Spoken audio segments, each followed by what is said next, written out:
Et voilà, regarde, maintenant qu'il vient de partir aux toilettes, il y a des gens qui viennent voir. Eh oui, c'est toujours comme ça. Les absents ont toujours tort. Ouais. Bon, du coup, Nick, puisqu'on s'est vu hier, tu m'as parlé de ton travail déjà. Ouais. Et tu m'as parlé de ton site, enfin un site où tu travailles également, qui s'appelle The Line is Drawn. C'est Ouais, ça? une petite drone, ouais. Voilà. Parle-moi du site un peu plus en détail, s'il te plaît. En fait, c'est pas tant un site en tant que tel, c'est plutôt une. Comment dire une. Compilation, peut-être? Non, merde, tu coupes, c'est tout en direct. Je coupe. Ok, super. Non, c'est une catégorie du site. C'est sur le site Comic Book Resources. Oui, CBR. Voilà, donc il y a plein d'infos sur la pop culture, le cinéma, le comic books, etc. D'accord. Et toute une catégorie voilà, de travail sur la relecture d'anciennes histoires, etc. Et notamment cette catégorie de la Nineties Drone où on demande à des artistes sur des thématiques spécifiques de faire des dessins voilà, pour mettre en valeur, en fait, ça met en valeur, par exemple, quand il y a eu les Thunderbolts, il y a eu une thématique sur les Thunderbolts, etc. Voilà, l'idée, c'est aussi de jouer sur l'actualité pour mettre en valeur les sujets d'actualité à travers le dessin. Donc, c'est une rubrique du site, en fait, où les dessinateurs sont, on va dire, contactés directement pour faire des hommages à un sujet d'actualité. La dernière fois, tu m'as dit que c'était Lilo et Stitch, par exemple. Voilà, c'est ça. Comme il y a le film qui sort. Ouais. Voilà. Donc ils ne sont pas contactés directement, en fait, les lecteurs de la rubrique, ceux qui viennent voir la rubrique, peuvent aller sur Twitter pour suggérer des mélanges d'univers. Et les artistes sélectionnent dedans, parce que souvent il y a une centaine de suggestions. Il y a une dizaine d'artistes plus ou moins réguliers, et puis chaque semaine ça varie selon les disponibilités de chacun, parce que c'est quand même fait de manière bénévole, donc tout le monde n'a pas forcément la disponibilité tout le temps. Et donc là-dessus, les artistes sélectionnent une ou deux idées et les mettent en scène pour la semaine suivante. D'accord, donc c'est hebdomadaire alors dans ce cas-là? C'est hebdomadaire, ouais. Ok. Et par rapport à toutes ces influences, parle-moi des tiennes. Alors je vois ton travail, du côté du design, mais aussi du pinceau, du trait, c'est quand même très différent d'une œuvre à l'autre. Tu fais comment pour changer comme ça de façon cohérente? Ça dépend, parce qu'effectivement il y a certaines œuvres où le projet est d'être dans quelque chose d'un peu plus réaliste, de quelque chose d'un peu plus humoristique. Ou quand c'est des créations pour de la Nineties Drone, des fois je m'adapte aussi un peu au style des univers qui sont proposés. Ça dépend, pour moi c'est plutôt un exercice de style, et donc ça me permet d'essayer des choses que je ne ferais pas habituellement, à la fois sur un dessin crayonné, ancrage classique ou alors numérique. Ça me permet de tester des choses aussi au niveau des couleurs, etc. Vraiment, ça va dépendre. Si on prend effectivement l'image de Deadpool et Yajirobe, je voulais garder pour Yajirobe, je voulais m'approcher du style de Toriyama. Alors que le Deadpool a un style un peu plus classique, au niveau des proportions, on n'est pas du tout dans les mêmes que Yajirobe. En même temps, ça m'arrive de me mettre dans dans l'histoire aussi. D'accord, c'est toi, ça en fait, c'est une caricature de toi. Après, moi perso, mes inspirations, mes cultures, c'est un peu tout. C'est à la fois effectivement film glacial, c'est à la fois des comic books classiques, des comics plus alternatifs. Il y a eu aussi du manga, etc., du franco-belge. Donc c'est un patchwork d'influence, quoi. C'est ça, ça va vraiment partout, et donc c'est dur d'en faire ressortir une ou deux spécifiquement. C'est vraiment un patchwork, comme tu dis. Et au niveau artistique, c'est quoi ton parcours en fait? Tu as fait une école des arts?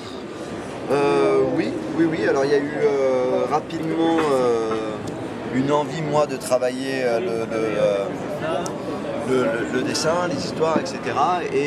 Et ensuite, déjà un peu au lycée, puis à l'université, il y a eu un parcours en art plastique, en art visuel, et voire en bande dessinée directement. J'ai un master en bande dessinée d'école d'Angoulême.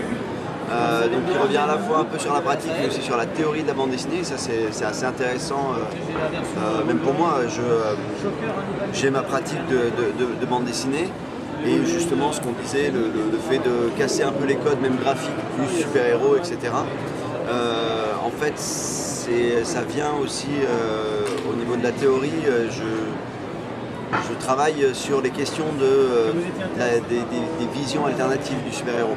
Qu'est-ce qui peut être à part la version classique telle qu'on la voit dans les BD classiques ou telle qu'on peut la voir au cinéma. Comment on peut s'en détourner sans forcément que ce soit de la parodie ou que ce soit pour casser le mythe. Est-ce que maintenant il y a eu une démocratisation de la parodie avec YouTube et tout ça, mais est-ce que tu penses que la parodie un peu satirique comme ça, un hommage à la fois à l'œuvre originale, c'est un truc très français à la base, tu penses? Alors ça se retrouve en France, effectivement aux États-Unis, dans les exemples que j'ai vus, mais on pourra toujours en trouver d'autres. Quand il y a eu parodie, c'était pas forcément toujours très bienveillant. C'était Mad, j'imagine, par exemple. Voilà, il y a eu Mad, il y a eu après il y a eu même plus alternatif, tous les gens autour de Crump, etc. Mais voilà, c'était important de le faire à ce moment pour montrer que la bande dessinée ça pouvait être autre chose que le super-héros qui prenait beaucoup de place à ce moment-là. Mais c'était très politisé quand même, Crump et tout ça, c'était à l'époque 68, 70, tout ça. C'est ça, il y avait tout un... Le Vietnam, le Watergate. Finalement, qui ressort uniquement, qui sort que de la bande dessinée uniquement. Mais moi le virage je le vois plus sur la fin des années 2000, où pour le coup pas mal d'auteurs qui étaient issus de circuits plus alternatifs ont pu avoir plus facilement pignon sur rue parce qu'il y a d'autres petits éditeurs qui sont apparus, qui ont pu proposer d'autres visions du super-héros. Alors il y a Alan Moore par exemple. Ouais, mais lui encore, il a été dans une déconstruction et même lui, à la fin des années 90, il est revenu sur la déconstruction et il a proposé d'autres choses. Avec Suprême par exemple, D'accord. Il a proposé une reconstruction du mythe. Sur quoi on le reconstruit? En fait, on le reconstruit sur ce qui était là à la base, quoi, finalement. Suprême, c'est vraiment ça. Et effectivement, ça a amené aussi d'autres auteurs qui ont pu revenir au super-héros avec une vision moins destructrice. Et là, je pense à Andy Watson qui a travaillé sur une série qui est officiellement pas une série de super-héros mais qui intègre pas mal d'éléments super-héroïques dedans.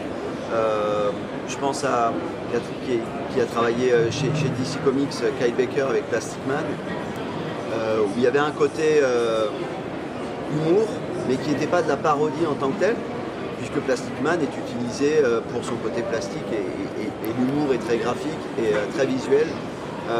Il profite vraiment du fait que ce soit un personnage presque à la Bugs Bunny pour jouer là-dessus. Donc ça a amené des approches alternatives dans des univers classiques. Parce que Plastic Man, techniquement, c'était pas si hors continuité que ça finalement. Ça pouvait être intégré dans une forme de continuité.